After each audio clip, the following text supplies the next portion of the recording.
Welcome to the Adapt Podcast, a podcast for executive leaders looking to be successful in the digital age. Get practical tips from successful leaders and listen as digital movers and shakers talk about how they transformed companies into the digital era. Here is your host, Luis Gonzalez.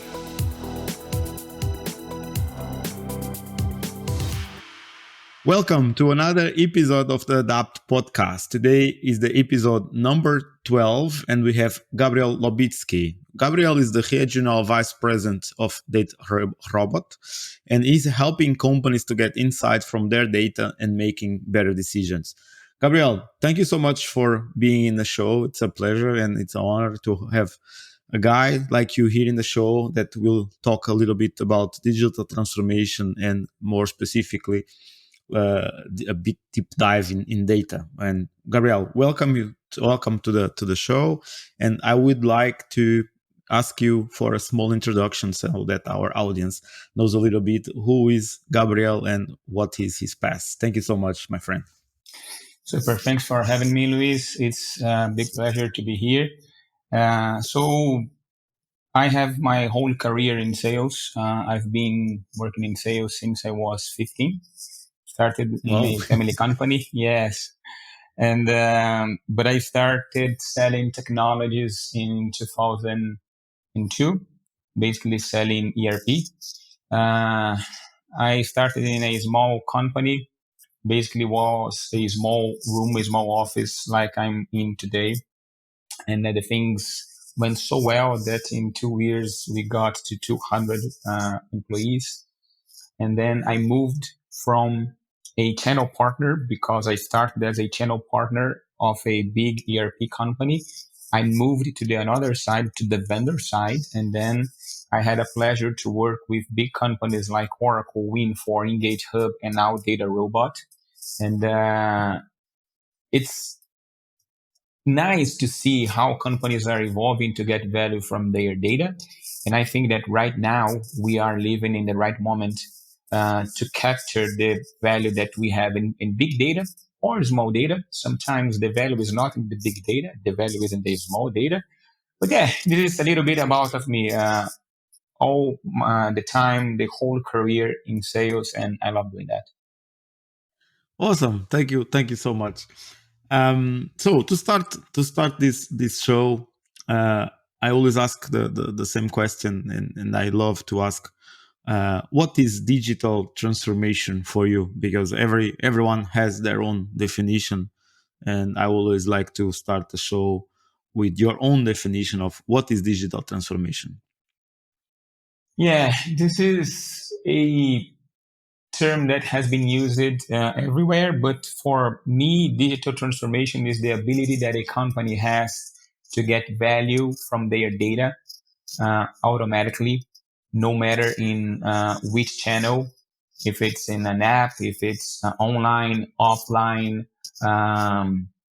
So this is, for me, digital transformation. And of course, as I said before, you don't need to have big data to be a digital company. You don't have to have the data ready to be a digital company. But you need to be willing to serve your customers automatically through RPA, bots, machine learning, whatever the solution you may put in front of your customer, but you should be able to allow your customer to get served by themselves with the data that you have, no matter where this data resides, but you should be able to digitally support your customer 24/7, 365 days per year. That's cool. So for you, of course, you are working on that area, but for you, so digital transformation is very related to the ability of using data that a company has, right? So, yeah. If I understood correctly.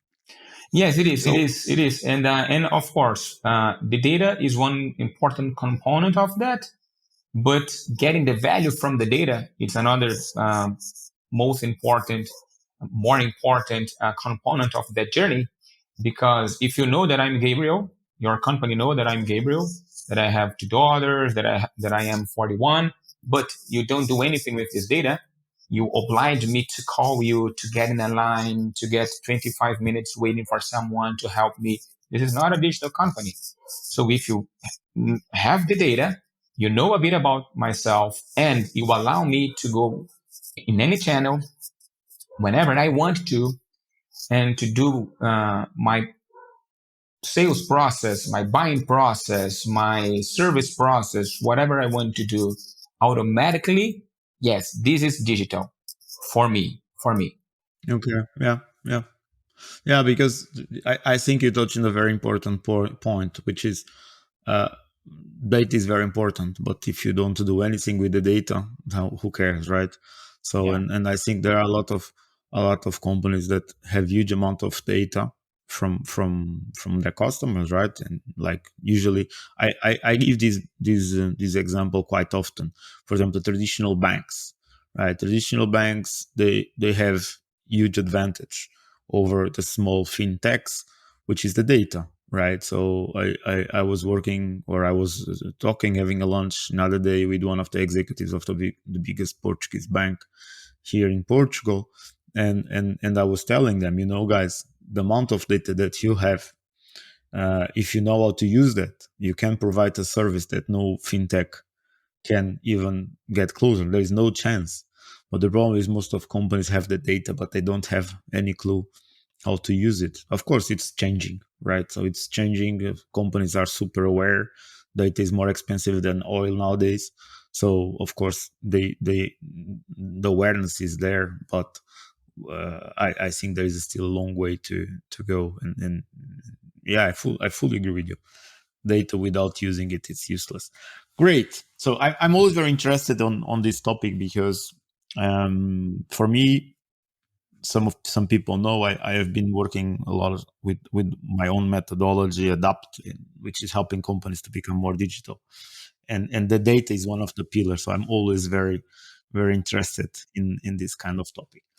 Gabriel, tell me something. So digital era is here, digital age, it's already here for some time, but nowadays I think I have my personal opinion that this COVID-19 is the trigger point for a new era in our society. I think in 100 years we look back and we think that the official time for digital age, it was when COVID came. That's the way at least I see it in my crazy ideas.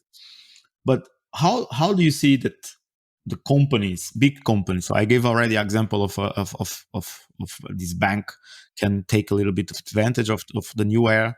But how do you see these more traditional companies taking advantage of this new era, this digital era, this digital transformation chapter that we are living in our society? What advantage do you see for those big companies, more traditional companies? Well, Luis, I think the advantage they have nowadays is also their disadvantage. So their size is the advantage, but if they don't know how to use their size correctly, is a disadvantage. And the reason, Wow, I love that. I yeah, love that. and the reason we think that, not just myself, but all my colleagues working in the company right now or in another digital companies, is that you have the data, but you don't have the process, you don't have the internal agility to transform the data in value right now. So sometimes take 8 months, 10 months, 12 months to approve something that in a fintech they do in 2 days. Hey, let's get the data from social media. Let's get this example that you gave, a bank. Yeah. So typically banks has in their portfolio of companies an insurance branch. So they know a lot of things about me, about my family, where I spend my money, where I invest my money. But someone has an internal idea. Hey, what if we get some photos from the social media XYZ and we correlate that data with what we have internally to see who is going to have a child, and then we offer a new insurance for this guy, who is going to buy a house, who is taking pictures from their home, and then we can offer a tailored insurance for that guy, for that home. So rather than waiting him to call us, let's send him a note. Hey, I saw that you are about to have a child. Now, what if we can help you to be better prepared and to assist you in this new era? So click here and we have a special offer. I hear a lot of guys wanting to have that kind of approach, but hey, we have to approve with Mr. Vice President X, Y, Z, takes 8 months. And then someone did before, someone grew, someone take over all the market. So I think the size is the advantage, but they have so many people to talk, so many old process, so many old minds that if the CEO is not driving this, someone is driving to him, and the competition is driving this to him. That's a very interesting one, because actually that's true. So if we think a little bit about what you said, their size can be a really huge advantage because they have the money. They can invest in whatever they want most of the times. They have the market share, so they have the positioning in the market. They have the customers, market share / customers, and they have the data, right? The history of everything. And coming back to the example, they could provide a service that it's very hard for any fintech that pops up offer, right? But then the other problem of what he said is that most of these companies are built in silos. So when you try to do something, you need to break all the silos, and everyone is the owner of his own silo, her own silo, and it's extremely difficult. It was very, very interesting. So you have been working with these kind of examples. What would be the suggestion? Do you have any ideas how companies could tackle? I have my own idea that I want to share, but before I want to ask you, how would you solve this problem? How do you see some of these big companies solving this issue? Can you share some ideas with us? Yeah, so I think it's all about a pipeline of ideas. A lot of people say nowadays of agile, being agile, let's do a MVP, let's do this, let's do that. But in the end of the day, if you don't have the support of the board, you are not going to get anywhere. So the approach that I've seen being very successful is you put 3 to 5 ideas in a pipeline. You analyze the ROI, but this needs to be fast. In one day, you get the idea done, you get the ROI sorted out, you have the benefits, you understand the data readiness, you understand the business impact, the total addressable market, and you execute. And you should execute. But look, the data is there. Someone needs to release the data access for us. So, okay, call this guy right now. Let's get this solved. And not what we've seen is that companies that have the senior executive driving this kind of initiatives, this get done fast. Companies that typically, and I know because I'm a sales guy, so when I call or someone of the sales team call to an executive that gets the initial intro call and then pass to another guy to solve the problem, this problem is not going to be solved fast. But when the executive understands your value prop and says, hey, I'm going to schedule a meeting and I'm going to support you in this journey until the project is go live, this guy has success. So it's all about people, because in the end of the day, we have the data. Good. If we don't have the people with the willingness, it's not the power, because sometimes the guy has the power, but he doesn't care. He calls, so you are my boss. You call me, hey, Gabriel, no, please talk to this Gabriel Lobitsky and I understand what he wants to give us and see if it fits in our strategy. This is not going to happen. Or if it's going to happen, it will take so long that someone will do first. And then when this guy this company launches the project or the product or the service, the market's not there to be dominated. Someone had dominated it before. Already someone stepped in and Yeah. already took over. Yeah. So what I see more and more companies doing, it's very interesting, is so they realize that they are too big, so they cannot have the speed of a startup because they will be trapped in silos. So I see a lot of companies now, they ramp up internal startups. So companies that are they're owned by the big mother company, but they are startups, and they put people with different skill sets. So the skill sets that are required to obtain all this different type of information, data, etc., and basically they start a company to almost destroy some of them, even almost destroy their main business. Right, at the end of the day, it doesn't matter because the company is owned by the mother company. So if they destroy or if they create something very innovative, it's not a problem. We see a lot. For example, I spent many years in Germany. I see a lot BMW and Mercedes doing it, and especially here in Lisbon, they have a couple of startups that are owned by Mercedes and by BMW, and they are doing exactly that. So they open startups, very digital, very fast, very modern, to really develop the products and services that they cannot develop on their normal company. But with the really big advantage that you said, they still have access to the mother company, to the whole information, right? So it's the best of two worlds. You have the speed of a startup, but you have the whole data, information, access to whatever you want from the mother company. It's a really interesting approach, because I think, and this is my personal one, I think a lot of companies try it, as you said, to do a transformation, become super agile and become super lean. And my personal opinion, I don't see that most of them will succeed. Most of them will fail because there is just too much legacy, process-wise, people-wise. There's just too much legacy in the entire organization to be changed. So my personal opinion is it will not work, right? So traditional business, a lot of people thinking about the fintech, what we were discussing. A lot of people say the banks will be dead, right? And I don't believe banks will be dead, at least not in the next couple of years.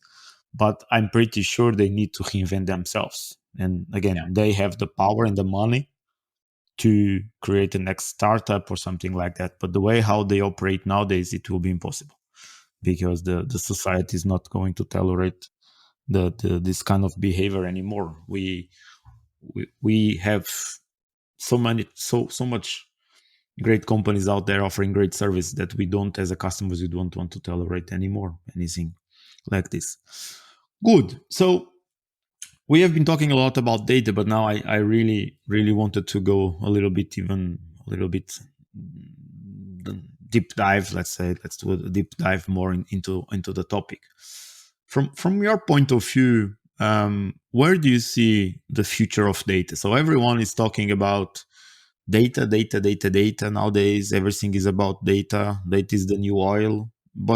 And this is my personal opinion, but I believe that 90% of companies and people still do not understand the power of data, right? And I see a little bit data, how agile was 10, 20 years ago when I started with agility and the Scrum. Everyone's talking about agile, but no one really understood the power of agility. So now some companies start to realize that agile is not about software development, it's about the whole way how you design your entire organization, how you design your structure. So it's much more deep than what people were thinking 20 years ago. And I think the data is the same, right? There's a lot of people talking about data. There are thousands of companies offering data services, data science, big data, whatever. But from my point of view, and please correct me, that's where I would like to go. Many companies don't understand really what they can do with the data, right? So I would love to and being you from sales, I would love to get some ideas from you. Where are we going with this whole data hype, which is not a hype, but I still think people see it as a hype. Do you want a guide to ensure you will not become irrelevant in the digital era? download the Amazon bestseller book, Adapt. adaptmethodology.com/book. Yeah, this is a very good question, because what we think that is missing right now, Luis, is that everybody in the company needs to be educated. It's a matter of data literacy. The CEO, all the C-level executives, the directors, the managers, everyone need to be a little bit of data scientists. Of course, they don't need to develop in Python, in R. They don't need to understand data engineering. They don't need to understand that, but they need to understand data. I mean, look to a raw table with lots of customer information or financial information or supply chain information, whatever. What kind of decision do you want to take from that data? It's so common to hear customers coming to us to say, hey, I want to sell more. I want to sell more. So I want to predict who is going to buy my product with this data. Okay, Mr. Customer, good data. But what here indicates that the customer had success before with that kind? Do you have marketing data? Do you have campaigns data? Do you have that kind of data? Oh, yes, I do. But it's in the Excel. It's in the data lake. It's in the cloud provider. It's there. So, okay, let's organize first what you want to understand, what you want to predict. What you want to predict? I want to sell more. I told you, okay. But what exactly selling more means to this data set, to the data that you want right now? And it's even more crazy, right? Because one thing that we always try to do is, how is this connecting actually with the strategy of the company, right? How is this connecting to the business, right? And I think a lot of people nowadays, they want to play with data just because it's the new kid on the block. So everyone is working with data, so we should play with data as well. But very few companies, at least from what I see, is able to connect their data initiatives with the business strategy, right? So, and I think, and then it just starts and you get some fruits hanging around here and there, but you really don't have a very solid, concrete, connected strategy to really feed your business, because at the end of the day, it's about your business, right? It's about how the heck is this connecting to the strategy of the entire company, the vision of the company. Totally agree. And so I think that you have to, as you said, understand the strategy of the company. Everybody in the company needs to understand data literacy. They need to be educated on data, at least to understand what is correlation, why do I need data. They need to understand where to get started. Sometimes the easiest way to get started in a data journey is to serving customer batch. You don't need to do real-time predictions. You don't need to use advanced AI. You just need to do something with the data that you already have. But sometimes the guy wants to go full speed. I want to go 300 kilometers per hour. But have you ever started with 10 kilometers per hour? No, I want to go full speed. All my competitors are doing AI or are doing whatever, and I want to do the same. So this 300 kilometers per hour with a Vespa. Yeah. with a scooter. Yeah. So education is key. And I can tell you, without mentioning company names, because we serve the biggest banks, the biggest retailers, the biggest manufacturers, the whole supply chain. And we see a tremendous lack of education, data education, on the top of the companies. So this is, for me, is what is missing right now. But it's so interesting. I've always loved to talk about these topics because I think education in general is a problem of organizations. And I'm not only talking about education on data, right? So we help our customers to become digital product organizations. So we talk a lot about agility, we talk about lean startup, business model, Canvas, etc. All these nice tools that everyone knows. But when we come to organizations, it's really, really, really rare to enter in an organization where any of the board members took education on these topics. All right. So I'm talking about my area, right? So you are talking about your area. So, but I started to see pattern here. So I think it's becoming very hard nowadays to be an executive, because the world is so complex, and there is so many topics that an executive needs to at least be aware. We cannot expect that they know how to generate a model, right? A data model or whatever. That's not the point. But at least he should be aware what the heck can he do with the data that he has in the company, right? So, but I'd see the same pattern in agility, in lean product development, in organizational design patterns. Executives are lacking. Unfortunately, they are trapped on the daily operations, and are lacking this training on the different topics. So, to summarize, or at least to as we say in Portugal, shoot to make the goal. Your advice is to, first of all, to have a program, education program for board members, if I understood correctly. Yes, it and is. and then after that, what would be your recommendation? Because this is very interesting as well for people that are listening, right? So a lot of them, they are most probably thinking, this is interesting, because I'm planning to do some data, having some data strategy, and Luis and Gabriel already told me that I'm screwed, because I was already trying to do something without connecting to the strategy.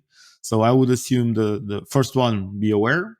The second one is do initiatives, but at least make sure that those initiatives are connected to the strategy of your company, and how are they contributing to your vision and your mission of your company. And what else do you think what would be the next step? So education, vision, mission, and what else is the ideas that you guys recommend to your customers? You need a true leader, someone in the board, a CDO, so a chief digital, chief data, chief whatever you want to call Yeah, him. whatever. But you need Exactly. someone talking directly with the CEO, someone with the same power as the CFO, as the COO, as the CRO, someone that can influence the whole company, all the areas, and someone who can take the lead in some internal discussions to say, hey, this is strategic to the company and we are going to do it. So we are going to do it, but I don't have time. So stop what you are doing, do this, but you need someone with power. Where do we see someone working directly with the CEO goes fast? You have lots of companies in Brazil that goes fast. Lojas Renner, the fashion retailer in the south of Brazil, Yeah. you see they are growing quarter over quarter, quarter over quarter, even in the pandemic. And the reason is because the chief digital officer works directly with the CEO. So if they understand that something is strategic, he is going to put his own hands on deck and work with the team to have it done, to have it done fast, to have it done fast. Even if it's a V1, a V2, a V3, we hear so many times, oh, you don't have the data. Yes, you do have. You do have. You have 5 information about the customer. So let's use those 5 informations, what we call variables. Use those 5 variables. When you have 12, you enrich the data and you create a new model. You will be smarter. When you have 25 variables, even better. But start with what you have right now. Don't wait to have 25, because someone is going to start with 4 and is going to serve Yeah. their customers I better heard I than heard you. I, I heard Facebook last time I read something, it was around 2,500, 3,000 variables about each person. Wow. That's why that's why basically they know everything about you, Yeah. and the time when you go to toilet, and it's no, but you are from data, right? So you are talking about 5, 10, and now imagine Facebook 2,500, if I remember Yeah. correctly. I don't want to lie. But so what you are saying is, even with very small amount of data, you can already generate very interesting insights. Yeah, correctly. And you can tie the small amount of data. That's why sometimes I say big data is not a huge advantage, because big data with no action is zero. Small data with big actions has value. So what you are So saying for the question, so that people understand in the show. So you are saying is big data is basically all the information that you have, but is not treated correctly, or yeah, so that the audience understand. Big data is all the information that you have in the company, but you don't do anything about it. So it's like raw information, right? And small data is, you take a portion of this big data and you treat it, you generate insights, you create some models, and you get some insights about people's behavior, right? So yeah, that's what you were saying. It's just a matter for yeah, people understanding the audience. Some of them might not yeah, understand. yeah, makes sense.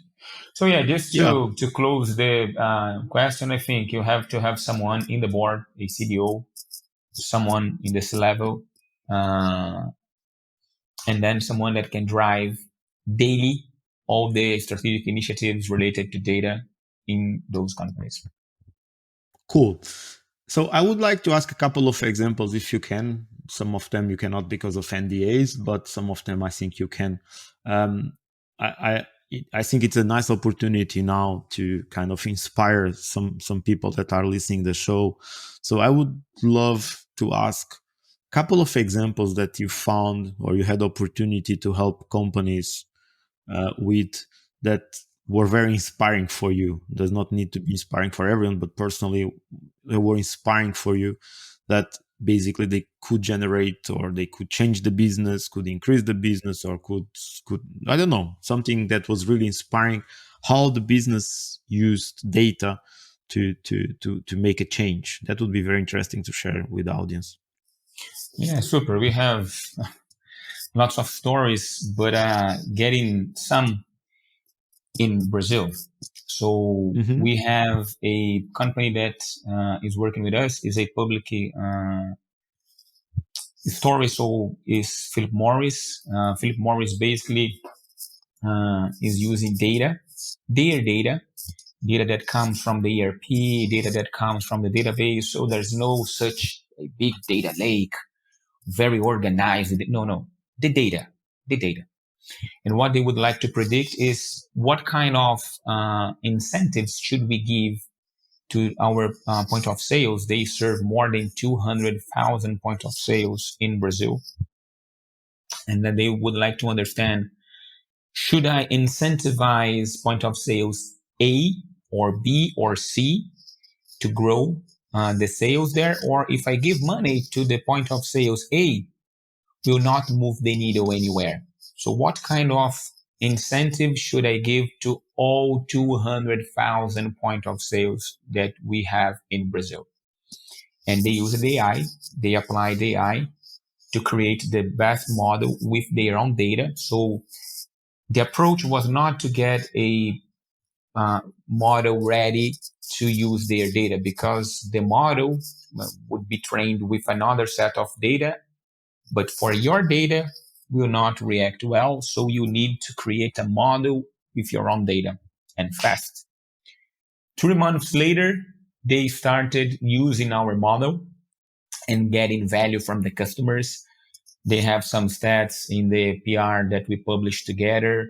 In the first month, they moved, if I'm not mistaken, 7 to 11% the results. They increased the sales, at the Wow. same time decreasing The some operative of cost. the incentives, because they were giving incentives correctly to the point of sales that needed incentives, and the ones that they understood that were not moving the needle anywhere, they cut.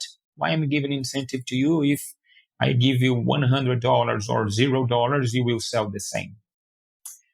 We see price elasticity models helping retailers or even CPG companies, because nowadays everybody sell directly to the customer. You can buy your Nespresso directly from Nespresso. You don't need to go Yeah, to a store to buy yeah, Nespresso. So yeah, Nespresso is a retailer nowadays, and we have so many yeah. Nespressos around Brazil. And you can understand what is the price elasticity to Gabriel, to Luis? Maybe the baseline price is 260, but Gabriel accepts 290, Luis 350. Luis has a lot of money, who knows? So they can better manage the pricing elasticity, the relationship, and of course, it goes directly to the top line, to the bottom line. In the operational side of the house, we see so many models predicting failures in the digital industry. Lots of companies say I have a digital manufacturing, a 4.0 manufacturing. And you see AI applying better predictions to understand what kind of machine is going to fail in the next 24 hours. So what we are going to do with the demand, with the people, what should we do to don't impact the whole supply chain that we have. And all Wow, of that's very those, powerful. the only one that needs real-time data in those three processes is the digital 4.0 manufacturing, because you need data in real time feeding the model to understand that a machine is going to break in To break. 2 weeks. Yeah. But the other models, the price elasticity models, the trade marketing models, and you have a lot of CRM models, you don't need real-time integrations, APIs. You don't need. You can get a data set, upload manually, get insights, and then execute in your cross-channel marketing pipeline, in your ERP software, in your whatever software you are using. You don't need to integrate anything to get value. So yeah, It's like a we black box. see lots of You things. basically treat the data. You get the data, treat the data, generate insights, and you can already do a lot of stuff with it. So you don't even need any Exactly. integration. That's Exactly. very, very, very, Exactly. very cool. So guys, if you are listening, you need someone to help you. Gabriel is the right guy. Cool. Gabriel, so to close the show, I want to ask you two questions. The first one is, what is the biggest lesson that you had in your entire career? And the last question is, what is your advice for leaders that are starting their career right now in this moment, or they started already, but they are very young? So what is your best advice for these young leaders? So these two questions to close the show. Super. I think the biggest lesson I've had in my whole career was to listen to everyone, to your peers, to the people that work with you, that the people that you work for. You have to listen. You have to be empathetic. Mm-hmm. So listen to customers, listen to the competition. You have to really listen. You have to really understand and to put yourself in their shoes. So this is for me the most important. No matter if you are a leader of 5 people, 500 people, or 5,000 people, you should listen. You have to listen your customers.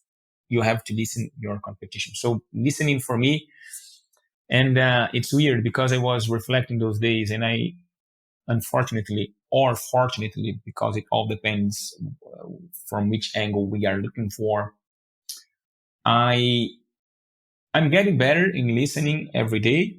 But I think that the pivot time was 5 years ago when I really understood what listening means. Yeah. So yes, listen to everybody. Even if you are a CEO of a company, listen to the janitor, listen the sales guy, listen the sales operation analyst, and the manufacturing analyst. So listen. So And I just let me add something. Let me just add something because I a lot of people mention about listening, but I just want to add something. But please don't be the ones that are listening this podcast. Don't be the kind of person that just listen for the sake of listen, just to say that listen. Because I had some leaders in the past that they will just listen to you just like to make it check. I listen, but they were not really interested. They were not really interested in hear what you had to say. So they were just more like faking it to make sure that, oh, he actually hears everyone, but his idea was already preconceived, so they were not really interested. So I fully understand what you are saying, but it's just to make sure it is. Please don't listen for the sake of put it a check mark. Listen to make sure that you might be surprised with what people have to say, and give some really interesting insights. Go for it. Sorry, Gabriel. It was just No, but it's a very good advice because it makes completely sense. We see that so many times, give all the opinion, but in the end of the day, I'm going to do whatever I want to do. So yes, you are right. exactly. And this ties to the second answer, because for young CEOs, young leaders, so we use internally that everybody in the company has its own company. We are CEOs of ourselves, so we have to pay for our seat. This is what we use here. So the sales rep, the sales manager, the sales VP, and the CEO, everybody needs to pay for their seat. And you have to behave. You have to, in some way, to pass this culture to the whole company, to make everybody understand that they can be their own CEO, and being their own CEO, they are going to have success, and to help the company get having success. You have to treat everybody equally. Everybody. So you have to listen, but you have to listen, not just to check mark. I listen. Exactly. Everybody. I listen to all the guys, and that's it. No, you have to listen. You have to have internal processes, simple processes. You don't need any software to do that. You don't need. But to understand, if we planned where we are, did we fail? So a kind of PDCA, and don't ever stop prospecting. Put your customer in this, but really put the customer in the center of your strategy, and keep touching the customer, keeping asking questions if what you are giving them is serving to any real problem. If not, what kind of idea the customer has to make your service, your product, your offer better. But treat everybody. I think that's customers. I think that's very easy for people like you, people like me, because at the end of the day, I run a consulting business, but I'm the face of the business. So basically, I'm CEO, but I'm sales. I'm doing a lot of this relationship.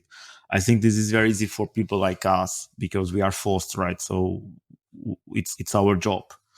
But it's a very valid advice that a lot of people I see don't take. Some of them, they don't even have a clue who the heck is the customer, right? They do stuff just for the sake of doing, because they all did. Just a very interesting story. A couple of months ago, I had the opportunity to work with the company that they were talking about the customer, and I just asked, so how many of you actually talked with the customer? And none, right? So someone in the company was defining what the heck was supposed to be done, but the people that were developing the product, no one actually ever talked with the customer. So for me, it's easy, but and it looks very basic. Keep asking questions to the customer, but most of companies, and if you are listening to this podcast, making sure that you don't assume that you know the customer. We have a saying here in Portugal: the assumption is the mother of all. Right? So I shouldn't say here. So don't assume. I really think take into consideration what Gabriel said, because it's the only way for you to create good products, good service, I think. Yeah. Good. Gabriel, man, it was a pleasure. It was really, really cool to talk with you. I always love these shows because I can always bring really intelligent, super awesome people to teach me something. And the data part we had already a couple of people talking about data, but it was a completely different angle. So thank you so much. I will leave, like always, your LinkedIn in the show notes. So if people wants to talk with you, if people needs help with their data strategy, so that they can contact you and contact your company for kind of any help they need. And man, I wish you all the best to you and to your career. And once again, thank you so much for being here. It was a really, really pleasure and honor to have you here. Super thanks, Luis, for having me. Thank you, guys. Hope that you all have tremendous decisions with the data that you have been successful in your own companies. I wish you all the best, Luis. It was a pleasure to be here. Thanks. Thank you so much. Man, it was a good one. See you. Bye-bye. Bye-bye. Thanks for listening to the Adapt podcast. Head on over to www.adaptmethodology.com/scorecard to benchmark your ability as a leader to adapt your entire organization to the digital era. You will be able to identify plenty of opportunities for leveraged growth.